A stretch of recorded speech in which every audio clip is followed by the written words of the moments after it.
អាយុដាមអភិសន្តិបណ្ឌិតសសុខាយកកំណើនសិស្សជាប់នីតិអេនៅព្រៃវែងមកធ្វើជាសក្ខីភាពនៃការរីកចម្រើនវិស័យអប់រំនៅកម្ពុជា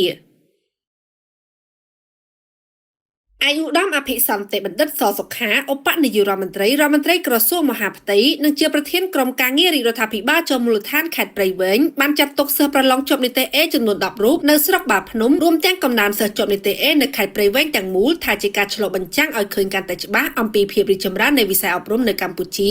ស្របតាមចក្ខុវិស័យដ៏វែងឆ្ងាយរបស់រាជរដ្ឋាភិបាល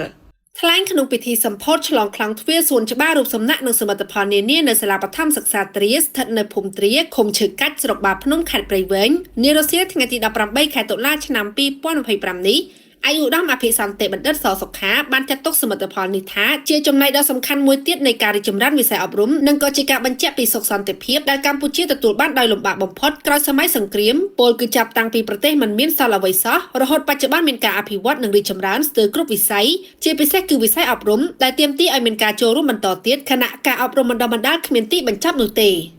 ក្នុងន័យនេះអាយុដាមអភិសន្តិបណ្ឌិតសសុខាបានមានប្រសាសន៍ឈរលើមរតកនយោបាយដឹកនាំរបស់សម្ដេចអគ្គមហាសេនាបតីតេជោហ៊ុនសែនអតីតនាយករដ្ឋមន្ត្រីនិងបច្ចុប្បន្នជាប្រធានព្រឹទ្ធសភាមកដល់នីតិកាលទី7នៃរដ្ឋសភាសម្ដេចមហាបវរធិបតីហ៊ុនម៉ាណែតនាយករដ្ឋមន្ត្រីនៃកម្ពុជាបានបន្តពង្រឹងបន្ថែមទៀតវិស័យអប់រំដែលជាមុំសំខាន់មួយនៅក្នុងយុទ្ធសាស្ត្របញ្ចកោណ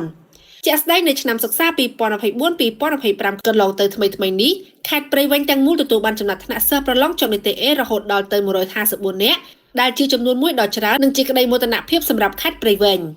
សូមបញ្ជាក់ថាសមិទ្ធផលសំខាន់ដែលត្រូវបានដាក់សម្ពោធនាឱកាសនេះក្រមអធិបតីភាពអាយុដាមអភិសន្តិបណ្ឌិតសសុខារួមមានខ្លោងទ្វារថ្មីកម្ពស់ 4.7 ម៉ែត្របណ្ដោយ 5 ម៉ែត្រទងក្មេងលេខចំនួន3កន្លែងក្រាលឥដ្ឋការ៉ូនិងបំពាក់បរិក្ខារផ្សេងៗក្នុងទីចាត់ការសាលាមួយកន្លែងសាងសង់ដងទង់ជាតិថ្មីមួយកន្លែងជួសជុលអគារចាស់មួយខ្នងចំនួន3បន្ទប់ឡដុតសម្រាមមួយកន្លែងប្រព័ន្ធលូបង្ហូរទឹកមួយខ្សែបណ្ដោយ134ម៉ែត្រនិងទទឹងប្រវែង3តឹកសាងសង់បល្ល័ង្ក4និងជារូបសំណាកព្រះពុទ្ធរូបសម្ដេចសង្ឃជួនណាតលោកតាក្រមងុយនិងព្រះបាទជ័យវរ្ម័នទី7ដាក់អំពូលសូឡាក្នុងបរិវេណសាលា4គ្រឿងចាក់ផ្លូវបេតុង4ខ្សែសាងសង់សួនច្បារ4កន្លែងក្រាលឥដ្ឋការ៉ូឡា550ម៉ែត្រការ៉េរូបចម្លាក់ផ្លែពុទ្រាមួយកន្លែងនិងរូបចម្លាក់សៀវភៅមួយកន្លែងចំណាយថវិកាសរុប91,145,200រៀល